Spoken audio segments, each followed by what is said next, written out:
First story. My delusional wife adopted her sister's unwanted product and claimed she is my stepdaughter. And now she made a joke about me. So I grounded her, took away her electronics, threw her apology letter in the trash, and sent her to a boarding school as punishment. And she divorced me. I hate this orphan girl so goddamn much. Throwaway because I know this is going to blow up. I 38M have been married to my wife 37F for 10 years. We have a 9-year-old son together, who's literally the only reason I still keep some semblance of peace in this house. He's a good kid, smart, sweet, and respectful. Does his homework, listens when spoken to, and makes jokes that don't punch people in the face. Basically, the complete opposite of my wife's so-called adopted daughter. I'm putting adopted in quotes because that's a lie people tell to make the situation feel nicer than it is.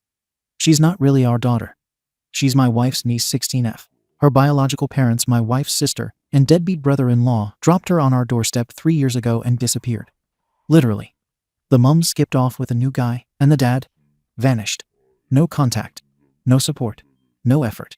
Washed their hands completely, and we got stuck with the outcome of their disaster. My wife, being the bleeding heart, she has said yes instantly. She didn't even talk to me first. I came home from work one day, and there was this awkward, quiet, moody 13-year-old sitting in my living room. My wife said, "This is our daughter now," like it was some kind of pet adoption. I was pissed, but I didn't fight it then. I figured it'd be temporary. Spoiler, it wasn't. Let me be clear. I never signed up for this. I didn't want 2 kids. I wanted our family, not someone else's trash dumped into our lives. Yeah, that sounds harsh, but I've been biting my tongue for 3 damn years, while this girl has made our home a miserable place to live in. She's not just difficult. She's nasty. She's passive-aggressive and entitled and loves playing victim whenever someone tries to hold her accountable. She leaves her crap all over the place, throws tantrums when she's asked to do basic chores like take your dishes to the sink, and acts like the world owes her something because her parents didn't want her. And before anyone says trauma, believe me, I tried the understanding approach. I gave her space. I gave her time to adjust. She had therapy paid for by me. She had access to every comfort imaginable: her own room, laptop, phone, privacy, and school. You name it. Nothing's ever enough. She tests me constantly. She talks back. She glares at me across the dinner table like I'm her prison guard. She treats my son, her supposed little brother, like he's an inconvenience. And don't even get me started on how she plays my wife like a fiddle. She knows my wife has a soft spot for her, so she manipulates that every chance she gets. Fakes being sick to get out of cleaning. Says things like, "I guess I'm just not wanted," whenever she's asked to follow house rules. My wife buys it every time. She's just struggling. Please, she's playing us. And honestly, I don't even hide it anymore. I resent her. A few months ago, I told my wife that I didn't think this was working. That this girl brings nothing but toxicity into the house. My wife cried and accused me of being heartless. Said she couldn't abandon her niece. Fine. But I told her, I didn't sign up for this. If she keeps crossing lines, I will not keep pretending we're one big happy family. Fast forward to this past weekend. It was my son's 9th birthday. We threw a small party, just us, no outside guests. Balloons, cake, and some homemade decorations. It was simple and sweet, just the way he likes it. He wanted us all to play this game where we'd say what superpower we'd want, and then he'd give us a weakness. Just a goofy little family game. We were all sitting around the living room, me, my wife, my son, and the resident smartass. Everything was going fine. My son was laughing, coming up with silly weaknesses for each person. Then it got to me. I said I'd want to be invisible. My son giggled and said, "Okay, but your weakness is that your penis stays visible." A classic 9-year-old boy joke, and we all chuckled. Then she jumped in, smirking like she'd been waiting to fire this one off. "Good," she said. "You'll still be really hard to notice then." Well, that's just what Mum said. Then she laughed. Loudly. Looked straight at me. My wife looked shocked. My son laughed, obviously not getting the real insult. And I sat there feeling absolutely effing humiliated. That's when I snapped. I stood up, walked straight over to her, and told her to hand me her phone and her laptop. She got wide-eyed and said, "What? Why?" And I said, "Because you're grounded. 2 weeks minimum. No phone, no laptop. And depending on how you act, we'll talk about if you ever get them back." She screamed that I was being dramatic. I told her, "You want to make adult jokes in front of my kid? Fine. You'll be treated like the disrespectful brat you are." My wife started in with, "She was just joking. It wasn't that serious. But I wasn't having it. Not this time.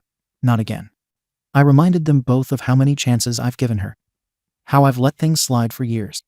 The eye rolls. The muttering under her breath. The entitlement. And now she's throwing around comments implying my wife mocks me behind my back. Making a penis joke about her guardian in front of a 9-year-old. Nope. Line crossed. And here's the honest truth Reddit probably won't like. I don't even care where she goes anymore. She can call her parents if she remembers what they look like. She can move in with someone else. Hell, I don't care if she couch surfs through the rest of high school. I've had enough. I told my wife, seriously, that I'm considering boarding school for her. I'll pay for it out of my own savings. Just to get her out of my house. I'm done pretending to care about someone who clearly doesn't care about me or my family. The room went dead silent. My wife stared at me like I'd declared war. Stepdaughter immediately went into wounded orphan performance mode. Full tears, voice cracking. So you're just gonna throw me away like everyone else did? The dramatic pause, the shaking hands, the whole act. I told her, your parents didn't throw you away. They took the first opportunity to escape the consequences of raising you. There's a difference. My wife yelled my name like I had slapped someone. But that's the truth. Everyone in this house walks around the topic like it's sacred. I'm done pretending. The kid acts like the world owes her something because her parents bailed. Reality check. Nobody owes you anything, not even the people who stepped up when others didn't. I said. If you hate living here so much, if you can't stop disrespecting me in my own house, then yeah, boarding school is a valid option. At least there, disrespect has consequences. She ran to her room. Slammed the door. Shock. Predictable. My wife followed her and tried to comfort her. I heard her doing the whole soft voice thing. He didn't mean it that way. He's just upset. Which is funny, because I did mean it exactly that way. I am upset. And I'm done hiding it. After about 20 minutes, my wife came back downstairs. She was mad, crying, pacing. She said I was cruel. She said I was being vindictive. She said I should be the adult. I told her. I have been the adult for 3 years, while that kid throws attitude, ignores house rules, and treats me like a joke. She crossed a boundary. I responded. End of story. She tried the therapy angle, the she's hurting angle, and the she's family angle. I told her something I've been holding back. I didn't choose her. You did. You chose her. For me, she was dropped into my life. So if we're going to keep her here, she follows my rules too. And if she can't, she doesn't stay here. That started another argument. Real one. She said I sounded like I wanted her gone. I said, yeah, I'm at that point. No dramatics. Just honesty. She asked if I'd really send her away. I said, yes, I'll start calling schools this week. That shut her up. Since then, the house has been cold. Stepdaughter barely leaves her room. She sulks like a martyr. When she does come out, she does the silent treatment thing. Honestly, it's the best few hours I've had in this house in months. No snide comments. No attitude. Just silence. My son asked why she's in trouble. I told him. She said something mean to Dad. And when you say something mean, there are consequences. Straight. Clear. No weird explanations. He nodded and went back to his Legos. Because he gets it. Actions have consequences. Simple. But my wife is not letting it go. She keeps trying to make me feel guilty. Keeps asking me to talk to stepdaughter. To apologize. To repair the relationship. But the relationship was never real. I tolerated her because it mattered to my wife. That's the reality. For 3 years, I swallowed disrespect so my wife wouldn't cry. I let my stepdaughter treat me like I was disposable. I let her ignore rules and boundaries. Every time I tried to enforce something, my wife would run interference because she's terrified of my stepdaughter feeling unloved or abandoned again. Well, congratulations. You can't coddle disrespect into respect. You can't soothe entitlement into gratitude. That girl has had a roof, food, school, privacy, technology, holidays, vacations, Christmas gifts. All funded by me. And you know what I get in return? Penis jokes at a 9-year-old's birthday. That wasn't a slip. It wasn't teen humor. It was intentional disrespect. She thought it was funny to knock me down in front of my own family in my own home. No. I won't be the joke in my house. So yes, the grounding stands. No phone. No laptop. No going out. No exceptions. And yes, I'm looking into boarding schools. Real ones. Distant ones. The kind where they don't play around with attitude issues. And before someone says, "You're abandoning her again," let me clarify. I am not her father. I did not abandon her. Her parents abandoned her. I have provided for her, sheltered her, fed her, paid for everything. I have done more for her than the two people who brought her into the world. But the difference is, I am not obligated to sacrifice the peace of my household to feel like a hero. If she wants respect, she can earn it like anyone else. My wife is devastated because she can't choose between us. She wants to save stepdaughter and keep our marriage stable. But I'm not budging. I'm not the one who let things slide for 3 years. She did. And now we're here. The next step is simple. Either stepdaughter adjusts her attitude and respects the house, or she goes somewhere structured enough to teach her. No in between. No more pretending. No more. But she's had a hard life. So have millions of people. A hard life doesn't entitle you to act like a brat to everyone who helps you. So here we are. The house is silent. My wife is angry. Stepmother is in hermit victim mode. So, Ada, comments. Comment 1. This isn't discipline. This is retaliation wrapped in moral righteousness. You didn't ground her for the joke, you grounded her because you hate her. You said it outright. You're fantasizing about getting her out of your house, and the joke gave you the chance to escalate. But let's talk real. You're also emotionally abusing her. You told a teenager her parents didn't just abandon her. They escaped her. That's effing cruel. That's not tough love. That's sadism. You're saying it like it's truth, but it's not your truth to weaponize. Your son sees how you treat her. One day, when he's old enough, he'll put it together. He'll remember the coldness. He'll wonder if he'd be next if he disappointed you. And your wife. She's watching you destroy whatever bond she had with this girl.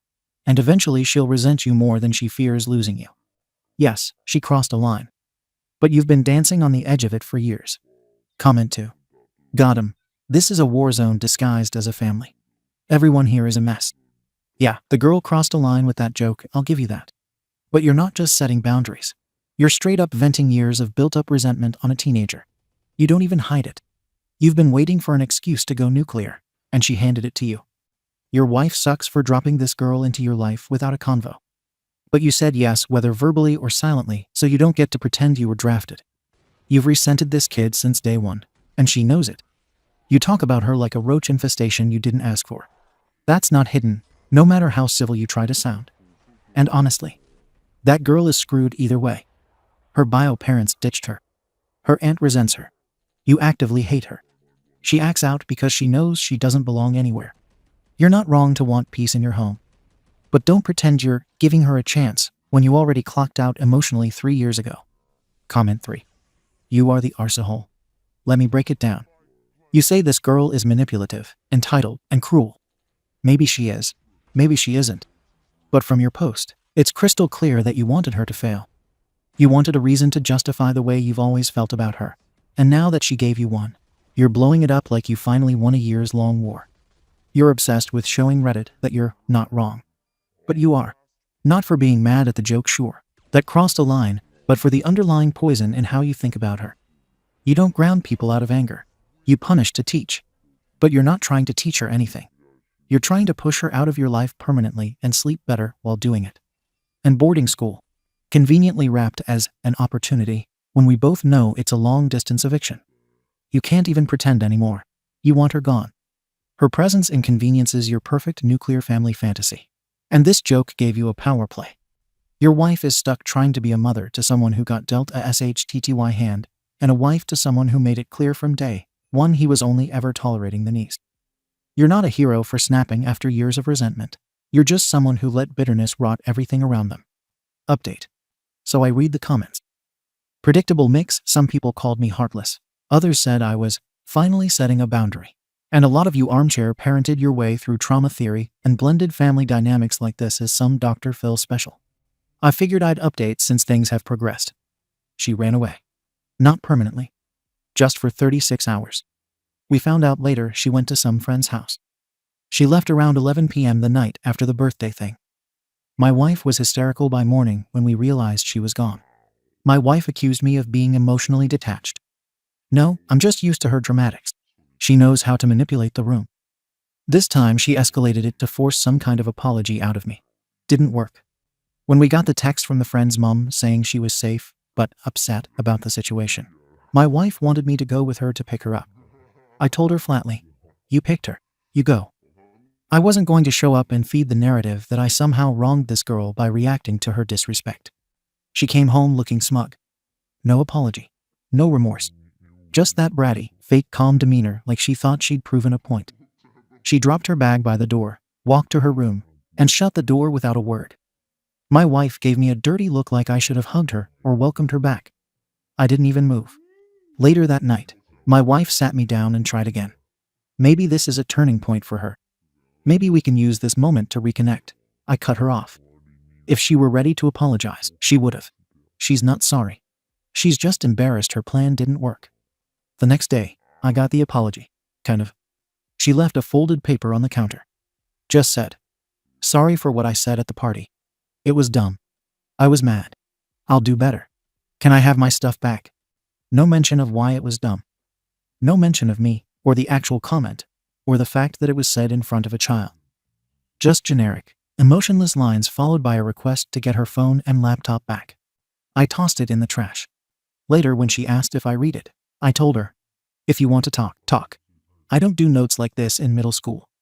She shrugged and walked off. Again, zero effort. This week, I managed to contact her biological mother, and she's willing to take her daughter back. Apparently, she's been doing better and wants to reconnect. She emailed my wife asking if she could call the girl. My wife was emotional and unsure, asking me if it was safe. I said, "Perfect timing. Let her go live with her mother. Seems like a win-win." My wife said no, it's too risky. We don't know the living situation. I told her, "It's no worse than this. At least over there, she won't be rolling her eyes at me for existing." That caused another argument, but the point stood. Her real mother wants her. My wife's the only one standing in the way now. Here's the thing. I don't believe in keeping people who don't want to be here. She doesn't like me. She doesn't respect me. She doesn't act like this is her home. I'm not going to keep bleeding my time, money, and energy into a situation where I'm treated like the villain for enforcing basic rules. After all this, I gave my wife a choice. I sat her down and said, "This ends now. Either she goes to live with her mother, or she's enrolled in the boarding school I picked. That's it.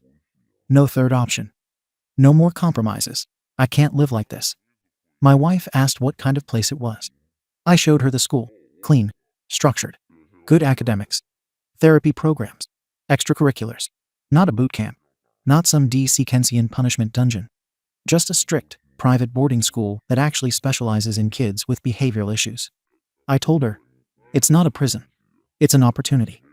Somewhere she can rise above this petty victim act and become a better version of herself. She doesn't have to be this person forever. But she can't be this person here anymore. My wife didn't speak for a long time. Then she said something that finally cracked the act. "What if she is doing better, and you just refuse to see it?" I laughed. I said, "She disappears in the night, lies about where she is, fakes apologies, makes jokes about me to my face, and hasn't said one real word of regret. That's your definition of better. You're just afraid that if you wash your hands of her too, she'll fall apart, and you can't live with that guilt." My wife cried again. Said she loves her daughter, whether I see it that way or not. Told me she's scared this will break our marriage. I told her I'm past scared. I'm just done. For everyone saying I'm a monster for considering boarding school, save it. I'm not throwing her out on the streets. I'm giving her a structured path forward. A place with guidance, with professionals who know what they're doing. This house, it's not working. And the longer she stays, the worse everyone feels, including her. Also, for those saying I'm not telling the whole story, you're right. I'm not. She's much crueler in real life than I can make sound believable. You'd think I was exaggerating if I wrote every story. She's smart. But she's rotten in how she uses that intelligence. So yes, I'm an arsehole. But a justified one. I didn't make her this way. I just stopped pretending she wasn't. Boarding school enrollment forms are filled. Her mom is still being vetted. My wife has until the end of the month to decide. Because I'm done letting someone else's bad decisions burn my life down. This house, my kid, my sanity, not up for debate anymore. Comment 1. You're a colossal arsehole, but I get it. You sound like a man who's been steamrolled for 3 years straight and finally snapped. And yeah, when people finally snap, it's not clean. It's messy, angry, and harsh. So yeah, your tone is brutal and cold, but it's honest. And people underestimate how much bitterness festers when you're forced to be a parent without consent. But here's the problem. Your son is watching this. He's growing up learning that you treat people like projects or burdens. And your wife. She sounds like someone who's trying to hold on to a drowning child while her husband throws weights at her. The girl. She's a teenager raised in chaos and abandonment. She acts like a jerk, yeah, but the adults in her life suck at being consistent. One is too soft. One is a wall of punishment. This is a tragedy of misalignment, not malice. The boarding school might help, but don't pretend it's about her opportunity. It's your escape plan.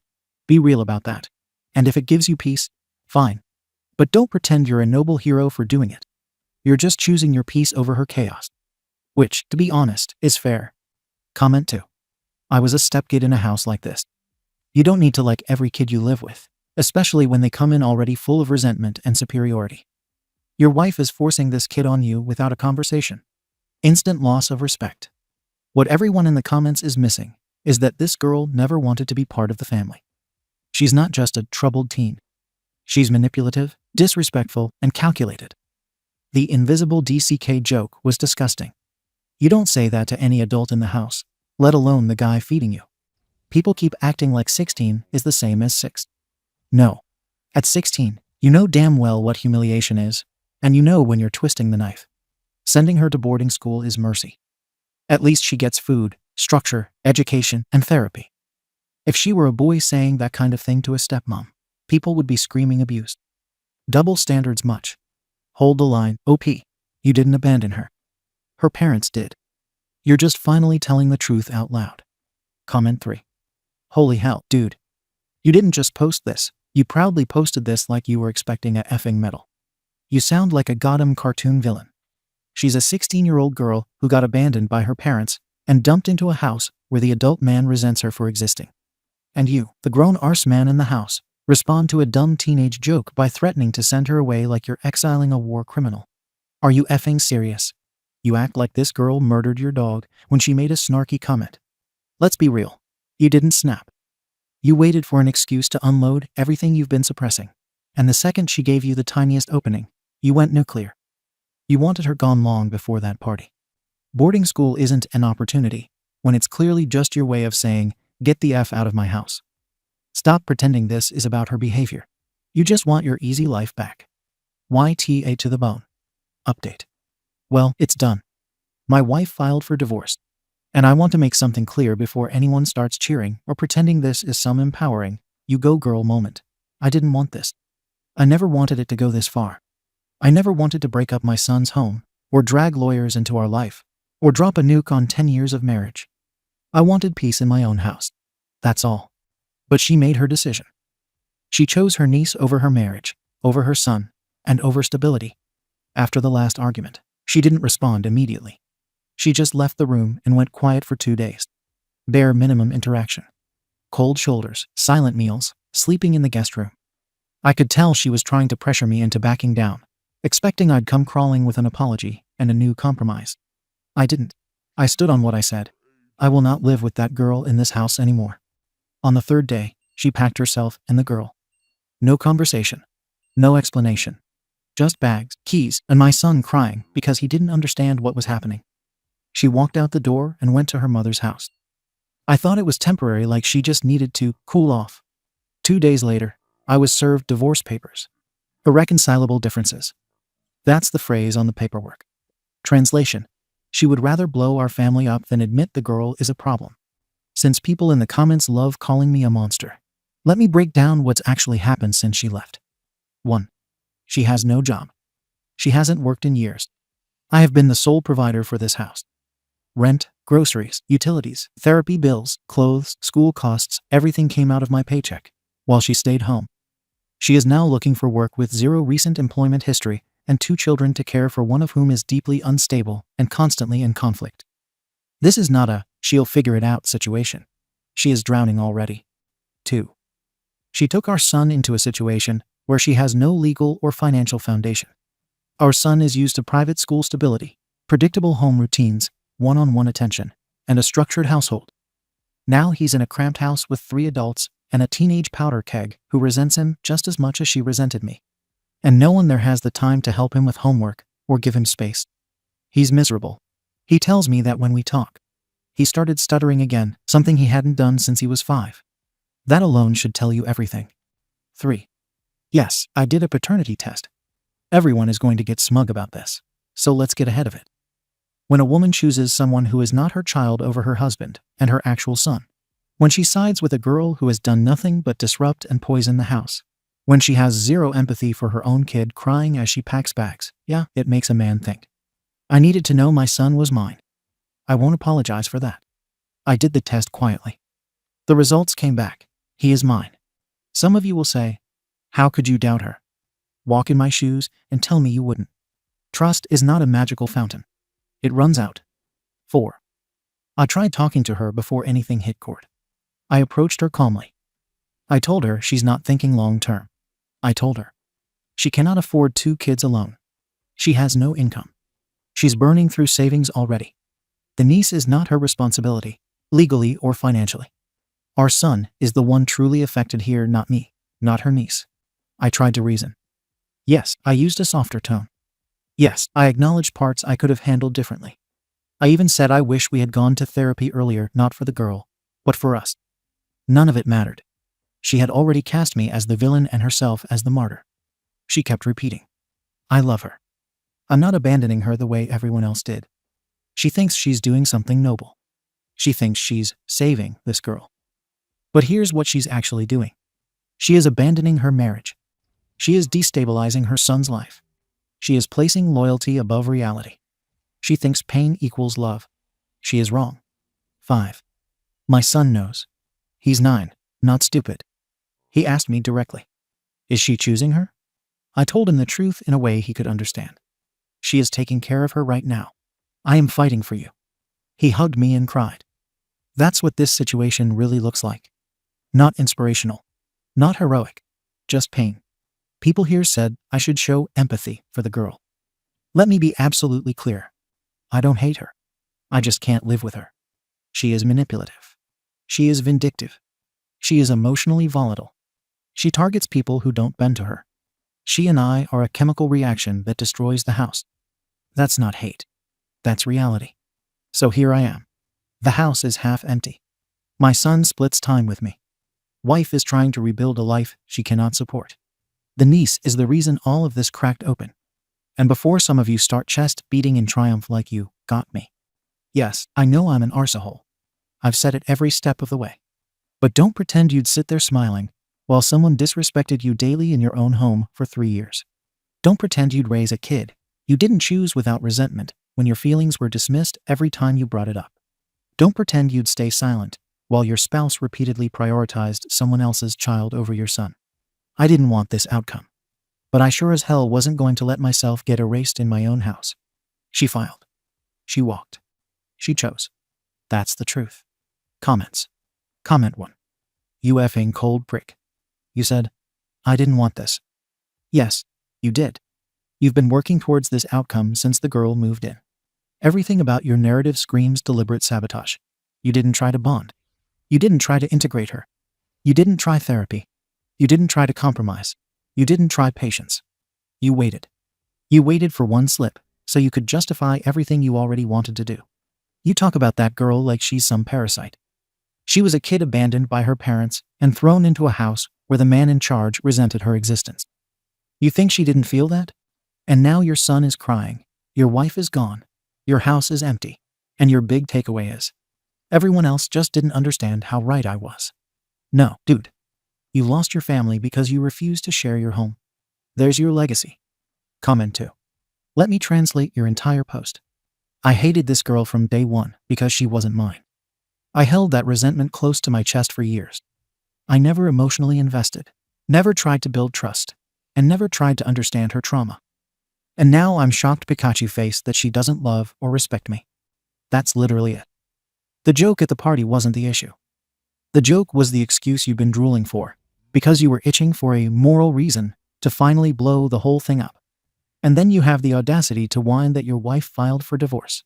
You emotionally torched her niece. You dismissed every attempt your wife made to keep the family stable. You threatened to send the girl away like she was a broken appliance. Your wife didn't choose her niece over you. She chose humanity over cruelty. And the paternity test part? Dude, that was the nuclear bomb. The relationship was done right there. You're not a justified arsehole. You're just an arsehole. Edit. The girl's biological mother is now trying to get custody, even though she previously signed away her parental rights. I'm not sure what her angle is, but I honestly hope she gets custody. Second story. My friend of 20 years asked me to step down from being her mo because she said I would steal attention at her wedding, and she told me to tell everyone I was busy. Is it petty of me to not want to attend the wedding? Sophie and I, both 27, have been close friends since we were 4. We're not the speak every single day, Laurel/Susanna type of friends, but I genuinely considered her a sister and her parents like an aunt and uncle. Our families are close. My whole family is invited to her wedding, as is my boyfriend's family. My boyfriend is Sophie's brother's best friend. That's how close we all are. So I wasn't really surprised when she asked me to be her maid of honor, and I think I've been a good one. Well, 2 weeks ago, Sophie, the other bridesmaids, and I went to try on bridesmaid dresses. I thought we all had a good time and that it was a successful trip, as we found dresses. Apparently not really, because a couple of days later Sophie asked to meet me. She asked that I step down from being maid of honor. She said seeing me in the bridesmaid dress made her realize she just didn't want me stealing focus from her, and that she wouldn't feel good standing up there knowing everyone was probably comparing us. I was so hurt. I admit I cried right there in the coffee shop. Partly because I never wanted her to think that anyone would be thinking anything other than that she was the most beautiful bride on her wedding day, and partly because I was just so excited to be up there with her, and she was kicking me out over something that I couldn't even control and wasn't really true. So I said fine, it's her wedding. If she didn't want me up there, I wouldn't be, but I wasn't going to come to the wedding as a guest when clearly my presence was going to be a burden to her. Sophie said that wasn't what she meant, and I asked her to explain. She said she desperately wanted me there, so she was going to put aside her feelings, but she just wanted pictures at the altar to be with her looking her best, and to have that moment with everyone looking at her up there. She also wanted me to tell everyone I dropped out because I was too busy. I said none of this felt fair, and I wasn't going to lie for her. I was a good friend and did nothing wrong, and she was being a brat. But that was her prerogative, and I didn't have to play along. I told my boyfriend about this, who was pretty horrified and agreed that if I didn't want to go, I shouldn't, although he still is because he's friends with the groom. But my mom and stepdad think I would be the if I didn't go. My mom said it's also been obvious that Sophie was insecure. I never noticed this, and that she can understand where she's coming from. She said I've had the spotlight our whole lives again. I don't think this is true. Sophie is far more outgoing and well-liked than I have ever been. And even though it's pretty sad, maybe she does deserve to be the princess on her wedding day, and I shouldn't hate her for it. She says I'll regret missing the wedding over this. My stepdad says I should go because she's my oldest friend, and even if she is being unfair, sometimes you have to let people be irrational. I really don't know now. Sophie and I have so many mutual friends. There are not a lot of people I can ask about this without it getting back to her, so here I am. I feel like maybe I'm being a jerk having this blow up, but I don't see why I should even stay friends with someone who would exclude me from her wedding party over something superficial. And clearly she's been sitting on these feelings forever.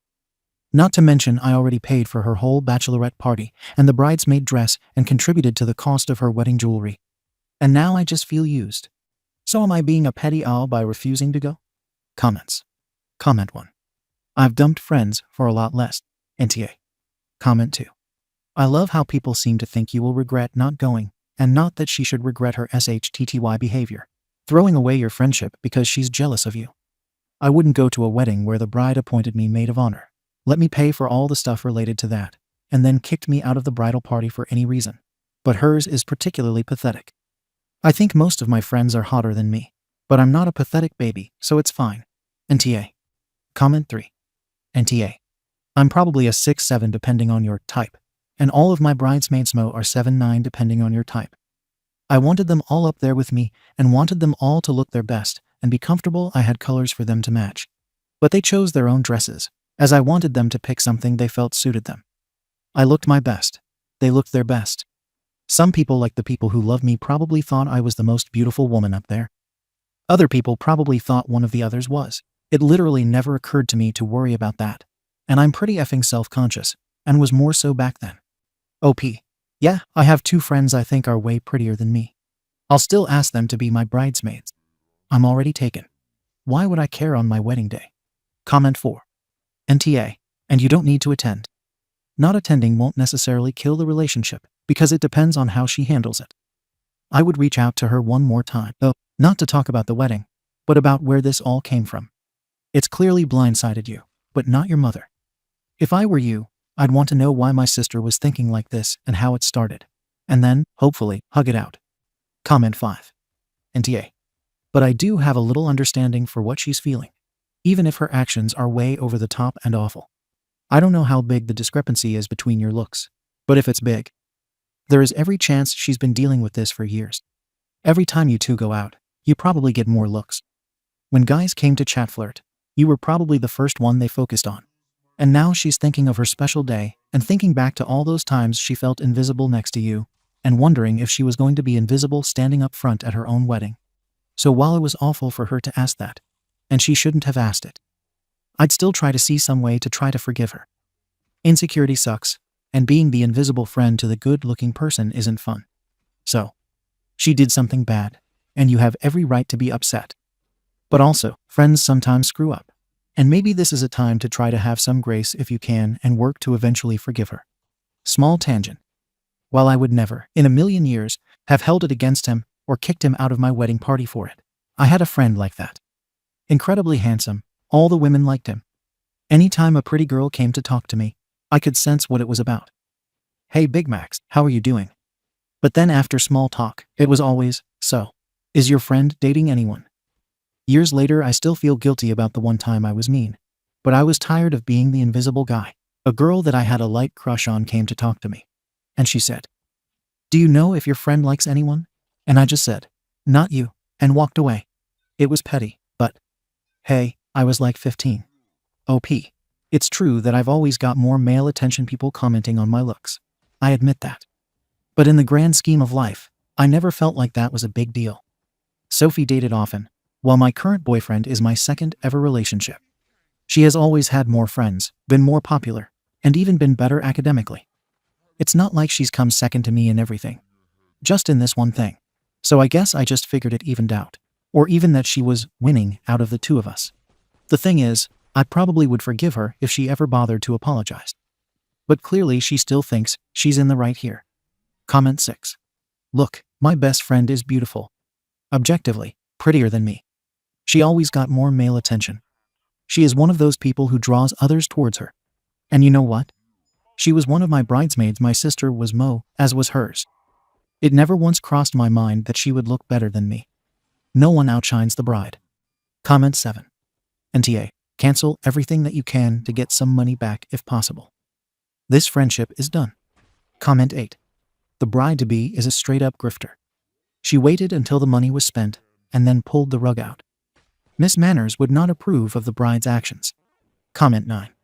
I love how people seem to think you will regret not going, and not that she should regret her SHTTY behavior, throwing away your friendship because she's jealous of you. I wouldn't go to a wedding where the bride appointed me maid of honor, let me pay for all the stuff related to that, and then kicked me out of the bridal party for any reason. But hers is particularly pathetic. I think most of my friends are hotter than me, but I'm not a pathetic baby, so it's fine. NTA. Comment 10. You know, ages ago, I looked up my bestie's ex-boyfriend. His profile pic was his wedding pic. Looking at his new bride. Objectively, she was not as pretty as my friend. She was kind of average looking. But that day, she was radiant and joyful, and it elevated her so that she could have been standing next to Taylor Swift, and MS Swift would be invisible. It's pretty difficult to outshine a blissed-out bride. Too bad this false friend is too insecure to realize that. Judgment NTA. Update. So I don't know if anyone wanted an update, but the situation has somewhat concluded now, and I thought I would provide some closure. Firstly, some digging was done by my boyfriend and myself, and we think we found the roots of the issue. A couple of months ago, my BF, Sophie's brother, the groom, and Sophie were out for drinks. I remember this night. I had an event for another friend and couldn't go. Over drinks, the groom apparently asked when my BF was going to propose to me, and my BF said, probably sometime next year. The groom then made a comment to the effect of, "Why would you wait that long? She's perfect." Now, according to both my boyfriend and Sophie's brother, Sophie was really mad about this because groom waited several years to propose to her. She's been bringing it up to him regularly since. Obviously, we all assume he meant perfect for you. Not literally perfect, but Sophie appears to be taking it personally. The second thing is that my mother did a little gentle probing, and it turns out that at the bridesmaid fitting, Sophie's mum told Sophie that she should have chosen a dress that wasn't going to make me look better than her. I don't think she said it like that to Sophie. This is just how she relayed it to my mum and draw attention. According to Sophie's mum, her aunt and cousin said the same thing, and I guess they ganged up on her about it. She also has been on at Sophie about a pre-wedding diet, so it seems like these two things got blown out of proportion and ended up in Sophie's request that I not be Mo. I ended up deciding not to speak to Sophie about any of this. She's planning her wedding. She should enjoy this time. I don't want to make this about me or our friendship.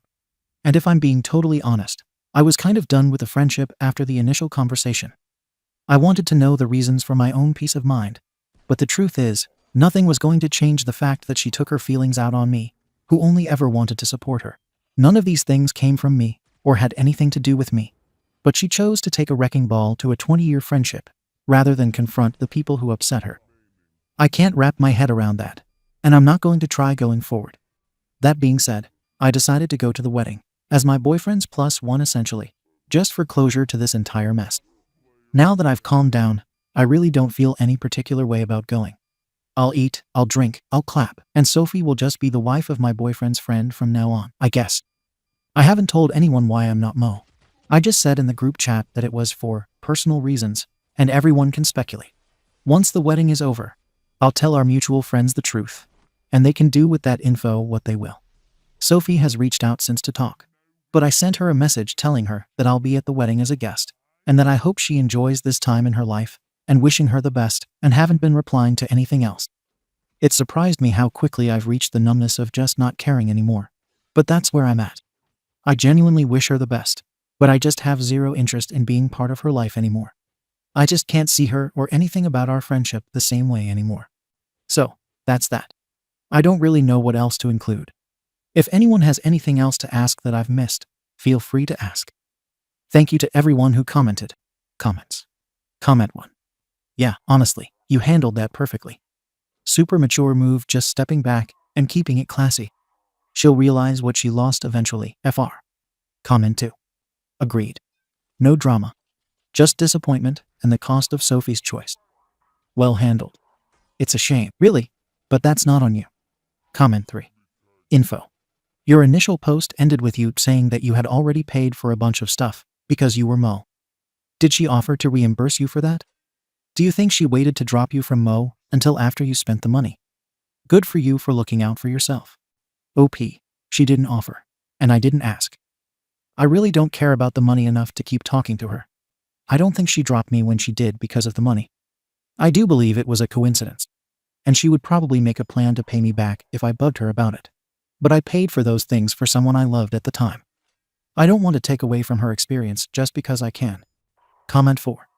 The fiancé could have realized his own mistake in delaying his proposal and is advising his friend not to do the same. Sophie may just be very emotional and stressed with the wedding, so you've done the right thing by giving her space. I do wonder if she is also recognizing that she overreacted and now wants to make amends before the wedding. You know her best, though, after 2 decades of friendship. It's really hard losing a friend over silly drama, though. I'm sorry, OP. OP. I had also known my boyfriend for over a decade before we got together. It's not like we started from scratch, and we both went into it knowing we thought we were going to get married. So it's not the same situation at all, and I don't think it's at all relevant to Sophie's relationship. I know she is trying to salvage the friendship by reaching out, but it's like all my feelings have evaporated. I don't feel like there's anything I want to say or share with her. She's the kind of person who would take her issues out on someone over something purely superficial. I don't want to engage with that at all. Comment 5. You don't have to tell everyone the full truth. You can simply say that Sophie asked you to step down for her own reasons, and you agreed so that she can have the wedding she wants. Brides are crazy sensitive, and she probably is overreacting more than she normally would. I get why you are upset, but at the same time, she could say that you failed her as a friend. Here she has all these family members trying to make her feel bad about herself, and she went to the person who she felt she could be vulnerable with you and asked to help her solve this. It was poorly handled all the way around. You are NTA for being hurt and wanting to drop out, but YTA for thinking that only your perspective of the situation has any merit. Just because you didn't feel competition with her, or felt that she won based on popularity doesn't mean that she didn't feel the competition, or have it pointed out to her by family members. It's quite possible she ignored it for years, and it only exploded for the wedding. If you think so little of your friendships that you aren't even going to try to figure out if there is a way past it, then Sophie is better off without you. OP. I did solve it.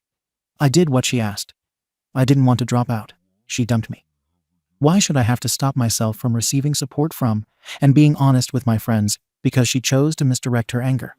Regardless of what she feels because of things that have never come from me, I have been a good friend to her.